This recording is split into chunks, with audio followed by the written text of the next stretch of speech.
te pongas nerviosa. Va.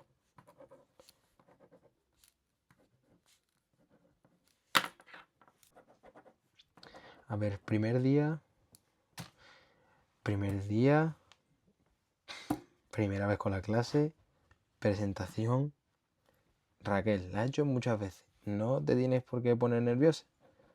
Simplemente entras, saludas, te presentas y ya. Venga, va, que tú puedes, cariño.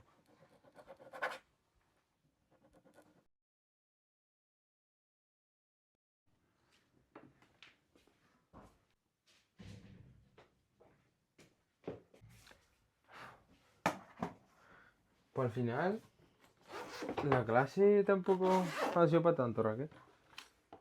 3 o 4 revoltosillos, pero nada que ver a los nervios que tenías ayer por la noche escribiendo y preparándotelo. Lo que sí que me tengo que organizar es la clase para mañana.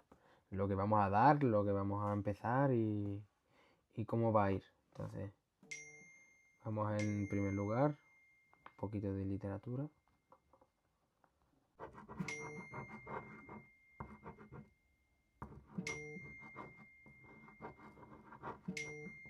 Bueno, en verdad también debería hacerle como una prueba inicial o algo para ver cómo van, cómo lo ha dejado la anterior profesora. Madre mía, pero es que ¿quién me escribe tantísimo? ¿Cómo? ¿Qué? ¿Pero qué me han puesto esto? Pero madre mía. ¿Pero quién me ha enviado esto? No puede ser. Esto tiene que ser una broma. Y la verdad que es una broma de muy mal gusto. Es que, madre mía.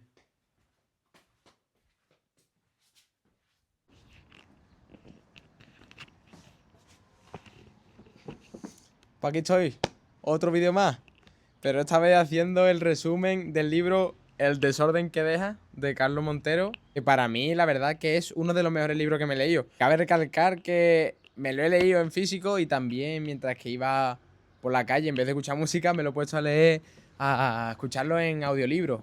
Y solo con decirte que estuve 3 días, 4, sin poder leerlo, sin poder escucharlo, porque realmente me afectaba en mi vida. Yo se lo decía a mis amigos, se lo decía a mi madre. Yo decía, yo después de leer el libro, no soy el mismo Javi, porque el escritor te hace empatizar tantísimo con los personajes que como que te sientes en la trama. Es tan real, lo hace tan realista que parece que estás dentro del libro. En cuanto a las preguntas, me estaba preparando un guión hace una semana así, pero digo, bueno, Javi no es de prepararse guiones, Javi es de fluir y he intentado responderte a las preguntas con lo más natural posible, de lo que me salía en ese momento, porque no sé, no me gusta prepararlo porque siento que no soy yo, siento que no es Javi. Así que bueno, si me permite, ahora sí que sí, vamos a empezar con el resumen del libro.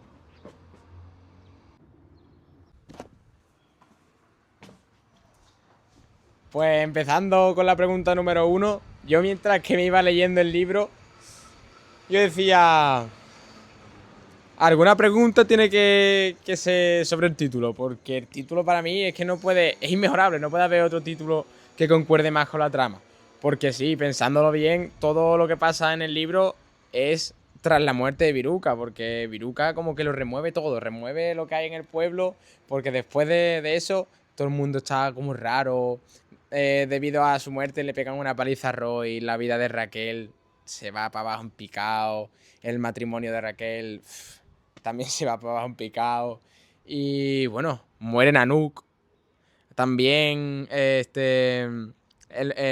a Germán lo meten en la cárcel. En fin, que pasan una serie de cosas que le dan vida al libro, porque gracias a todas esas cosas es lo que te engancha al lector y todo eso pasa por su muerte.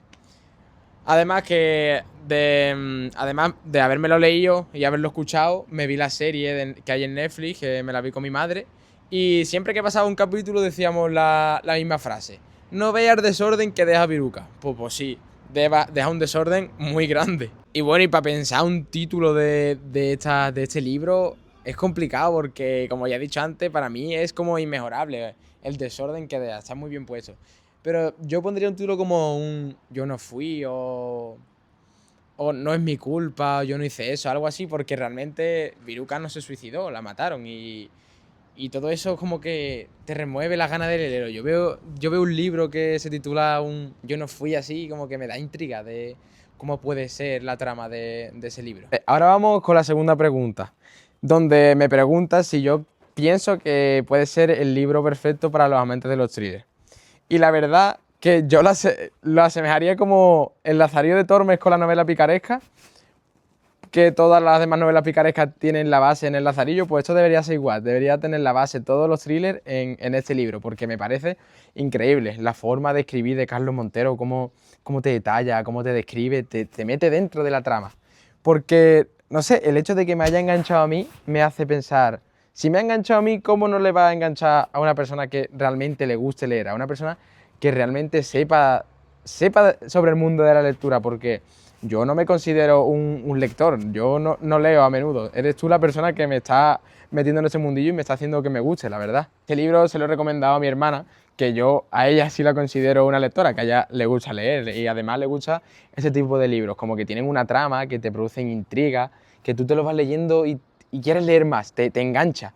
Y estando hablando con ella me va diciendo, pues mira Javi, la verdad que me encanta, me dice que le encanta el libro, le va como produciendo cada vez más ganas de leerlo. Y para mí sí, responde a esa pregunta, que es como el libro perfecto para esta saga, no sé cómo se puede decir a los thrillers, como el libro perfecto para este tipo de libros. Sobre la pregunta número 3 tenía un poco de dudas porque no sabía si te referías como a un punto en concreto o si querías que generalice en sí la trama. Porque yo creo que en sí el libro es como un juego psicológico. Porque ya solo con el hecho que pase en un ambiente tan cotidiano, tan familiar, cosas que hacemos en la vida diaria, porque tú, por ejemplo, vas a dar clase todos los días y yo voy todos los días al instituto, entonces me hace pensar que como que cualquier profesora o cualquier alumno podría estar pasando alguno de estos sucesos. También un punto que toca la psicología es el sentimiento de culpa, el sentimiento de culpabilidad de haber hecho algo que no deberías haber hecho. Por ejemplo, con Raquel, la culpa que ella tiene, que lo va como lo describe Carlos Montero, la culpa que tiene ella de haberle puesto los cuernos a Germán con su mejor amigo, con Simón, es como que la corroe a ella misma. Entonces, todo lo que hace, como yo siento que lo hace como para tapar el error que tuvo. Porque ella busca y busca, le mandan el mensaje sobre los vídeos y las fotos que tenía con Simón y ella intenta resolver el problema para que Germán nunca se entere. Algo que realmente como que fue inevitable porque se lo tuvo que contar. Por otro lado, Iago tiene completamente el sentimiento de culpa. No se le puede hablar sobre Viruca a Iago. Se vuelve loco, se trastorna la cabeza porque se siente culpable de haberla matado. Entonces, todo generaliza alrededor de la culpa. Y que yo resumiría esta pregunta como lo que es capaz de hacer una persona por el miedo. Porque por el miedo a ser descubierto, por el miedo a las consecuencias o por el miedo de quedarse solo, porque eso lo explica Raquel, es que le da miedo quedarse sola. Al final del libro dice, al final era eso, es miedo a quedarte solo. Y esa es una frase que me ha marcado, la verdad, porque no sé, se me viene a la cabeza y es verdad, a veces solo tenemos miedo a cosas que es un miedo, ya está. En el momento que pasas esa barrera, que tomas la decisión, que decides dar el salto a algo que te gusta, se queda en un miedo y al final se queda como una anécdota, porque ya vemos que Raquel no vive mal al final del libro. Como en la pregunta número 4 te refieres al secreto que pasa en el capítulo 1, pues qué mejor lugar para explicarte qué pasó en el mar de Galicia que viniéndote a la mejor bahía de toda España, la bahía de Cádiz. Pues como empieza el libro, es básicamente contándote que Roy está echándole fotos a una pareja que se acaba de casar recién y que ven un cuerpo con un chubasquero amarillo en los mares de al frente de la playa. Y bueno, para mí me parece un punto para empezar el libro súper importante porque esa es la historia que te da como la intriga a querer seguir leyendo.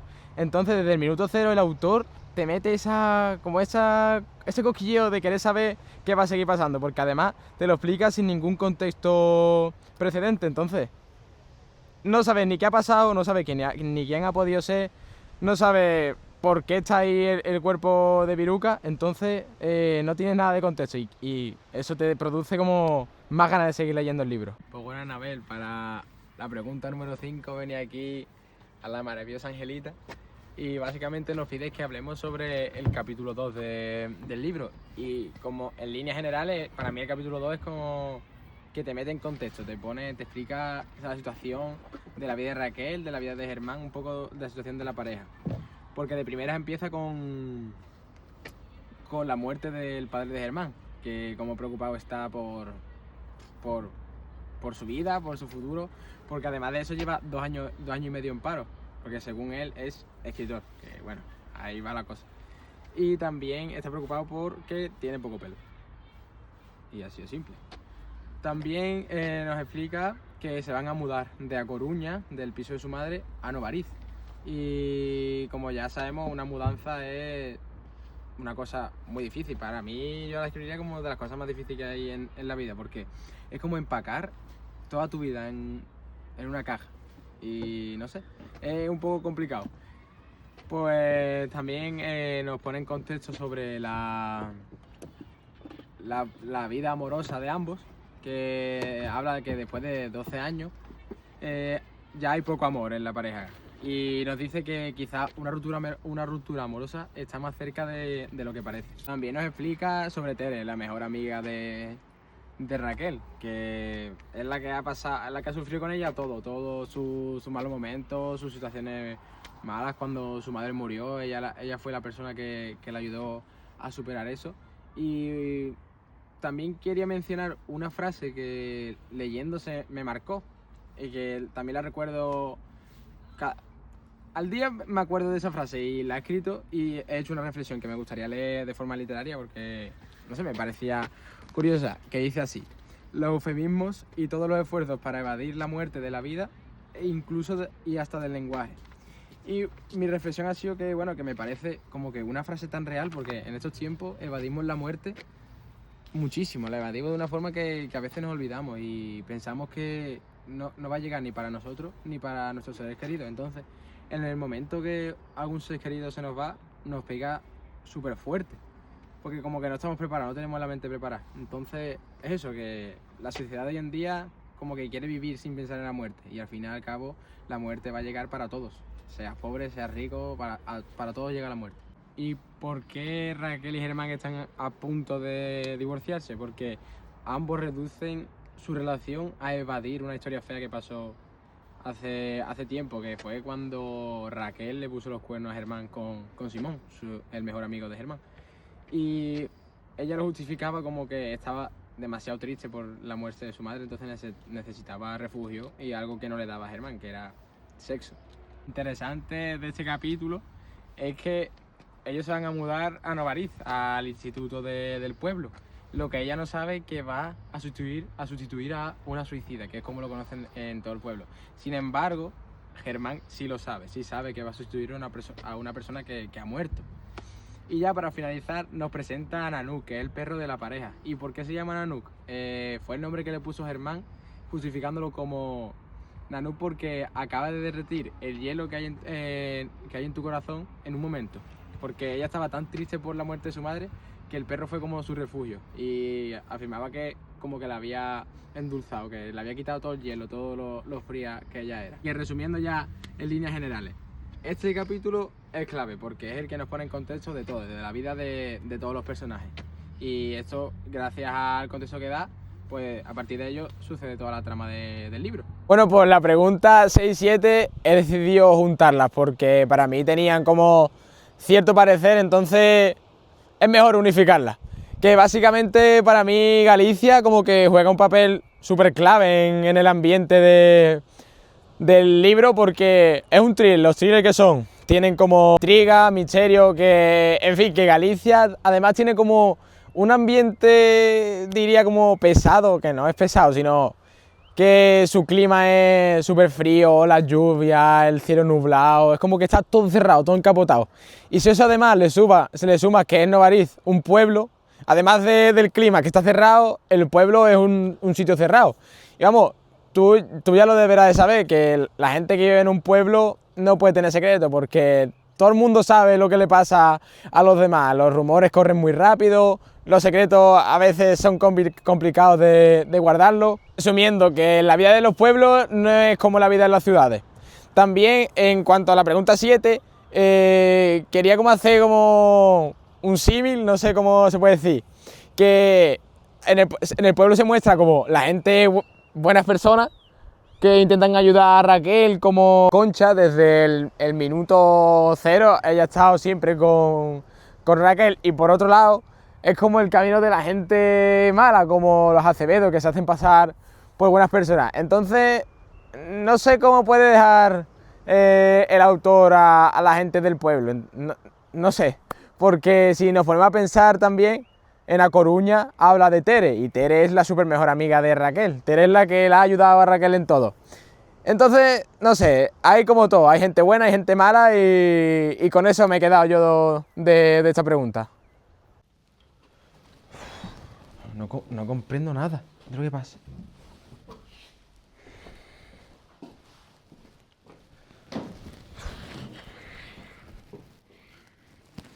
Vale, ya está corta.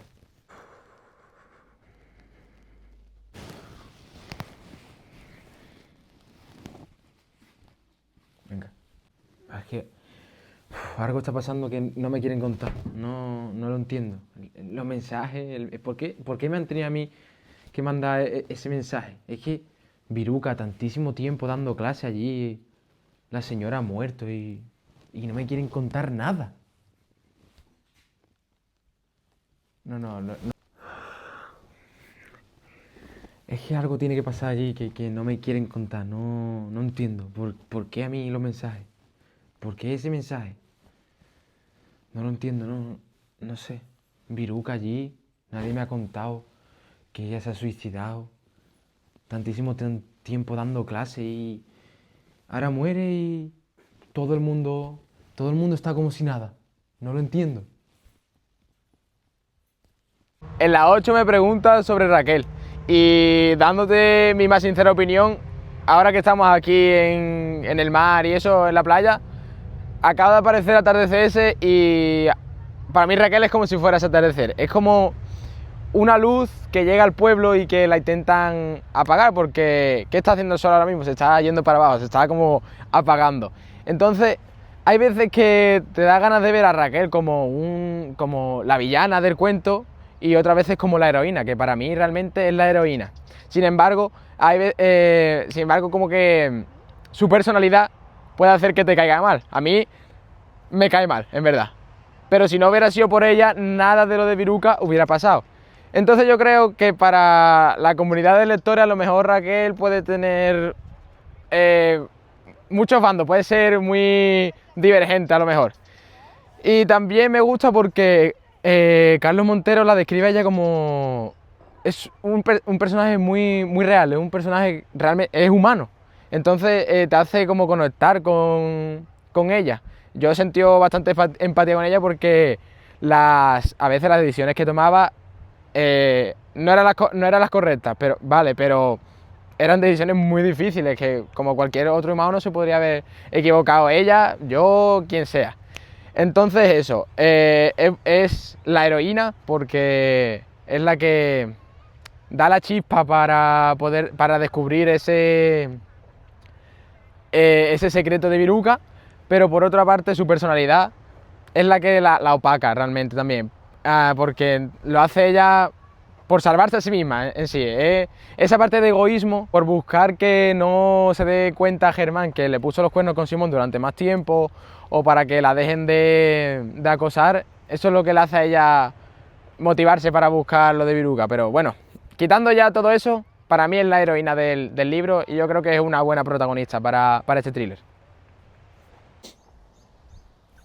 Uy. Pues sobre la pregunta número 9 me gustaría darte mi opinión, porque sí, aun sabiendo que la novela es un thriller de misterio y todo lo demás, para mí también es como parte de una reflexión de la sociedad de hoy en día. Entonces, yo lo he puesto como 3 críticas que hace a la sociedad. En primer lugar, quiero nombrar como la crítica al sistema educativo que hay hoy en día, que para algunos de los profesores hace como que la estancia en el instituto, donde tienen que estar todos los días, sea como algo que inhumano, que no quieran estar allí. Lo que sufre Viruca, lo que sufre Raquel, esa opresión que hay hacia ellos de los alumnos, como que los alumnos como que cogen el poder, algo así, y atacan sobre los profesores, condicionándolos en su día a día, en sus clases. Además, también habla sobre una crítica social también, como que a los estamentos, porque ya los estamentos se quedaron en el antiguo régimen, pero aún así, actualmente sigue habiendo más poder en la gente que tiene dinero sobre la gente que no tiene tanto dinero, que se puede ver ¿dónde?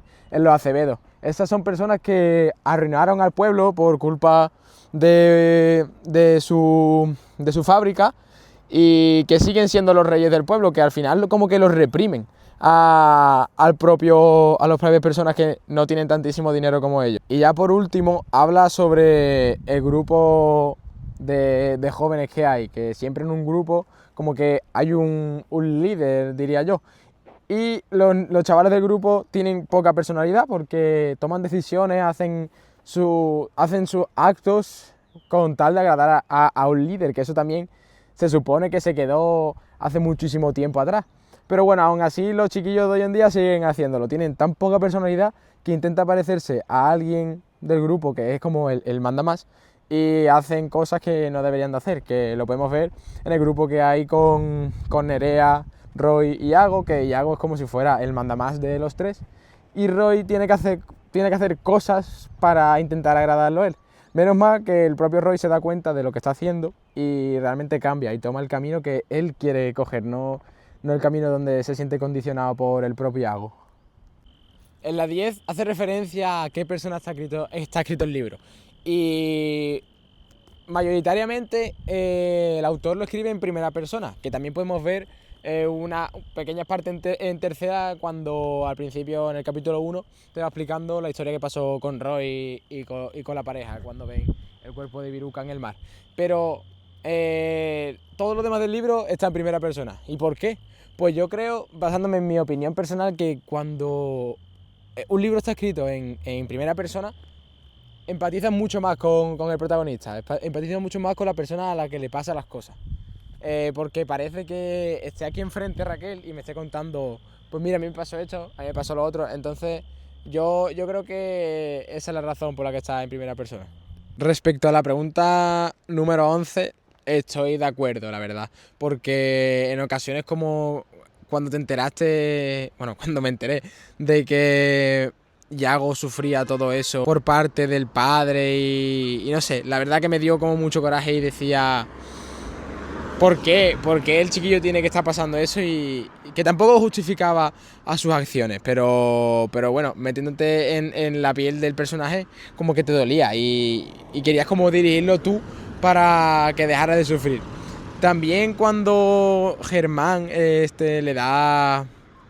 vende droga a Nerea mientras que está Iago y Raquel en su casa, también me daba mucho coraje. Digo, ¿por qué tiene que estar haciendo eso Germán? Que poco a poco te vas enterando de las realidades del libro y te va dando coraje. Y hubiera deseado como, no sé, como otro sinónimo para dirigir, hubiera deseado como ser el personaje y tomar la decisión que yo veía correcta.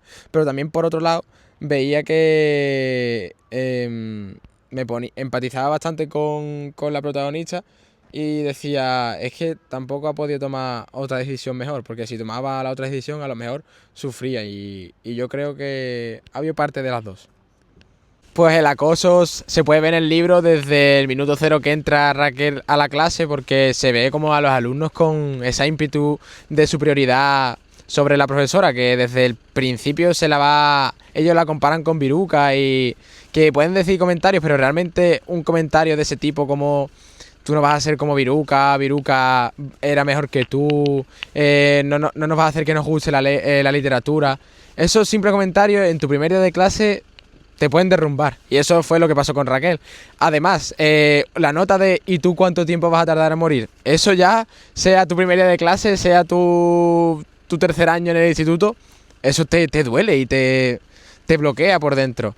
Entonces, esto es algo que me llama mucho la atención porque hoy en día se da mucha visibilidad al acoso que hay entre alumnos y no se le da tanta al acoso que puede haber entre alumnos a profesores. Y esto es algo que Carlos Montero lo hace muy bien porque como concientiza al lector que también el profesor, que es una figura de autoridad en el instituto, puede sufrir estos problemas por los alumnos.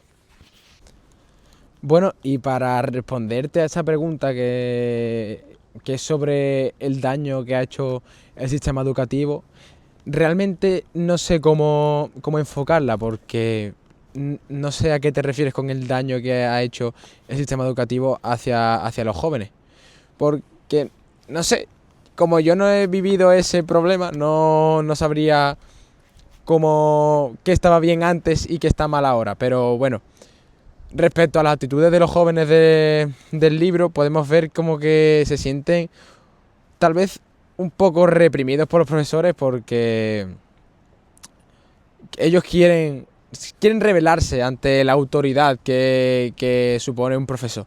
Porque se sienten como amarrados a tener que estar durante 6 horas sentados en una mesa, en un escritorio. Entonces, normalmente a un chiquillo no le gusta ir al instituto. Y es por eso que se rebelan contra los profesores. También el hecho de que haya profesores y profesoras que vayan al instituto solo porque es su trabajo y no lo hacen por pasión, al final eso repercute al pensamiento del alumno porque da la materia solo porque tiene que dar la materia y no la da porque le gusta. Porque hay veces que hay profesores que le quitan las ganas de estudiar a los chiquillos por culpa de su carácter, de sus decisiones y de sus clases. En esta pregunta se toca el tema de las redes sociales. Y para el libro, ¿qué valor tienen las redes sociales? Pues para mí es como el medio de comunicación que hay entre alumnos y profesores. Obviamente lo utilizan más los alumnos que los profesores, porque por ahí es por donde Roy intenta amedrentar, bueno, intenta no, acosa completamente a Raquel para ¿cómo decirlo? Para obligarla a hacer cosas que ella no quiere hacer, para que no mande las fotos que tiene con Simón a Germán.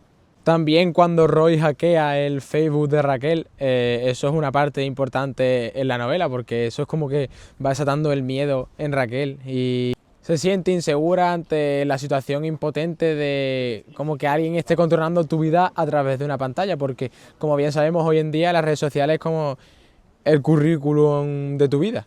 Y entonces allí es donde la intimidad se ve que es nula, porque en el momento que te cogen una red social sabes qué has hecho, sabes a dónde has ido, sabes con quién te has liado, porque además de meterse en Facebook pudo hackear la nube, porque según decía Raquel, ella había eliminado todas sus fotos con Simón de Facebook. Así que, resumiéndolo todo, las redes sociales como la gota que colma el vaso para que Raquel haga todas esas cosas que ha hecho para que no lleguen esas fotos a manos de Germán. La pregunta número 15 va sobre la intimidad en el libro. Y para mí la intimidad en el libro es completamente nula, vamos, ya la vemos con la vida de Raquel. Cuando Roy accede a sus datos personales por Facebook o en su nube, ella se siente completamente reprimida porque tiene en control como que su vida. También la podemos ver en la vida de Viruca, donde debido a los problemas que tenía económicamente decidió con su marido Mauro mantener relaciones sexuales con Tomás. A lo que Iago decidió buscar porque ya sospechaba él que él estaba con su padre. Entonces, en ese momento La intimidad también se borró porque Yago descubrió que su padre mantenía relaciones con Viruca y Yago estaba como enamorado de ella y él se sentía como opacado, se sentía inferior a su padre. Bueno, también quisiera mencionar el hecho de que los primeros días que estaba Raquel en la clase, Roy ya hubiera sabido sus datos personales de la situación que pasaba con su marido, lo que había pasado con Simón, cómo estaba ella emocionalmente, que solo gracias a que había podido entrar a su cuenta de Facebook. Y eso al final es lo que desencadena las actitudes de Raquel, esa gana de saber quién ha hecho lo que le produce esa ansiedad que se llevaba a la casa, porque Raquel no lo estaba pasando bien cuando Roy le empezó a contar lo que sabía de su vida. Podemos ver la falta de intimidad cuando desafortunadamente el padre de Yago abusaba de él cuando era pequeño, lo grababa y no, a saber qué hacía con él. Vendía esos vídeos, entonces la intimidad ya de Yago tampoco tenía intimidad. Y eso pasaba con todos los niños con los que abusaba Gabriel y Tomás. Entonces, resumiéndolo todo, como que la intimidad, no hay intimidad en el libro. También podemos poner, porque están en un pueblo todo el mundo se conoce, un pueblo es más cerrado, y al final todo influye. Iba a empezar respondiéndote esta pregunta con la frase, lo más importante de... Pero en verdad es que, comparándolo con la trama, el saber quién es el culpable o quién es la culpable, para mí ahora mismo es lo menos importante. Para responder a la pregunta, yo tendría como dos posibles respuestas. La primera sería la más básica, la más simple, basándome en el título del libro, El desorden que dejas. ¿A quién se refiere Carlos Montero con el desorden que dejas? Pues a Viruca, porque después de su muerte todo se desordena en Novariz. Pero como yo ya he dicho, es la más simple. Entonces, para mi gusto, no me sirve. Entonces nos vamos a ir a la que yo pienso que puede ser la acertada, basándome en mi opinión personal. Que básicamente para mí todos tienen un poco de culpa porque es como una cadena. Cada uno se va guardando lo que ha hecho para sí mismo, lo que ha hecho mal para sí mismo, sus errores para sí mismo y quieren evadir las consecuencias. Empezando claramente por Viruca y por Mauro, que por ese afán de querer aparentar una vida que no podían llevar, finalmente Viruca accede a mantener relaciones con Tomás, cosa que al final va yendo problema tras problema, problemas tras problemas, que al final Tomás y Gabriel la matan y la tiran por un arroyo. Con esto ya tendríamos los dos primeros culpables, porque a raíz de su muerte llaman a Raquel para que vaya a sustituirla a Novariz. Entonces, de ahí Raquel ya pues entra a la clase, se mete con ella, empieza a rebuscar lo que pasa, no sé qué, y vale, Raquel. Y luego tenemos a Germán, que es culpable en parte por no decirle a su mujer que iba a ir a sustituir a una persona que había muerto, porque él claramente lo sabía, él era la persona que le vendía droga a Viruca. Solamente imagínate qué hubiera pasado si Raquel iba mentalmente preparada, que iba a sustituir a una persona que estaba muerta, que todo el mundo creía que se había suicidado, pero que ella decide buscar por su propia cuenta qué ha pasado con Viruca. También nos vamos a la culpabilidad de Roy, porque ¿por qué tiene ese niño que entrometerse en la vida de Raquel? Justamente de Raquel, no podía haber sido de otra persona. También tenemos la culpa de Yago, que debido a su ira y a como su mal gestionamiento de sus emociones, pues toma decisiones y actúa de forma no la mejor forma. Que también no se puede justificar sus actos, pero la infancia que él pasa con su padre no es la mejor que digamos.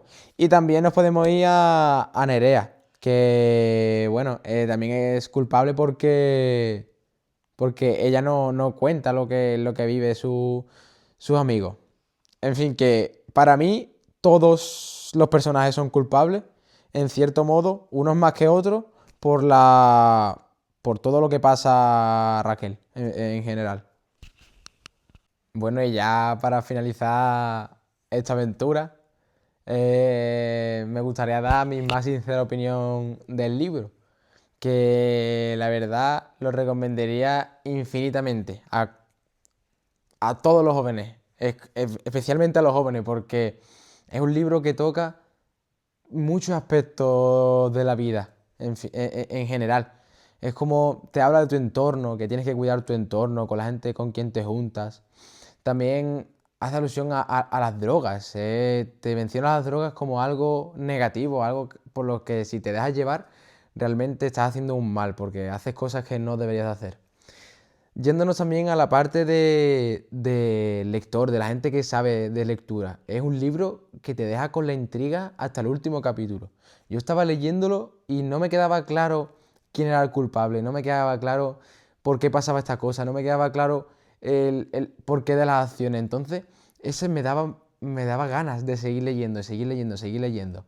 Y como ya te he dicho en las preguntas anteriores, yo tuve que dejar de leerlo por 4 días porque me dejé llevar tantísimo por la trama, esa forma de escribir del autor, cómo te sumerge en el mundo de los protagonistas, me parece increíble. Y bueno, yo me leo pocos libros, pero para mí de los que me he leído puede ser de los mejores que me he leído, porque, no sé, ha sido un libro que toca todo.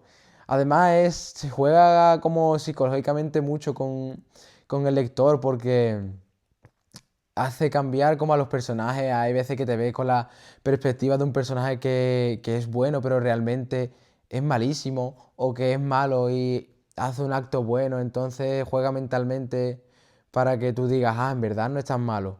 Pero no sé, como que es un juego psicológico continuamente. Es que el hecho de que me haya enganchado a mí, el hecho de que me haya querido no sé, seguir leyendo. El hecho de que me haya producido esa intriga, esas ganas de seguir leyendo un libro, de no querer parar de leer, como quien ve vídeos en TikTok, en Instagram, que está todo el rato deslizando y es full dopamina y no quieres parar, pues me ha pasado igual con el libro. Yo estaba pasando páginas y decía, guau, es increíble, es increíble. Y no quería parar de leerlo. Entonces, no sé, ese es un dato que ya de por sí habla solo, que me haya enganchado a mí a querer terminarlo completamente. Vamos, que para resumirte mi respuesta, sí, se lo recomendaría a las personas mayores de 16 años, pero especialmente a los jóvenes de 16 a 25 años, que no sé, me parece un libro buenísimo, muy bueno, la verdad.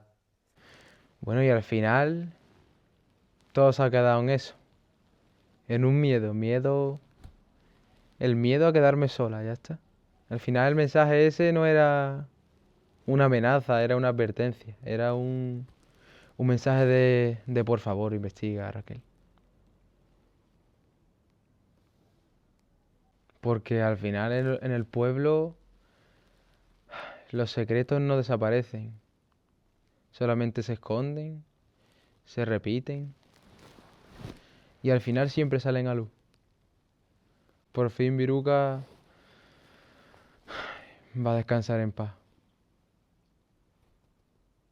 Ya sé. Y yo por mi parte, yo creo que he tomado la mejor decisión. Venirme a Coruña, sola, tranquila, sin falsedades, a disfrutar y a vivir la vida, que es lo que me queda. Porque sí, estoy sola, pero no me siento sola. Estoy sin gente falsa, sin engaños, y yo creo que es hora de rehacer mi vida.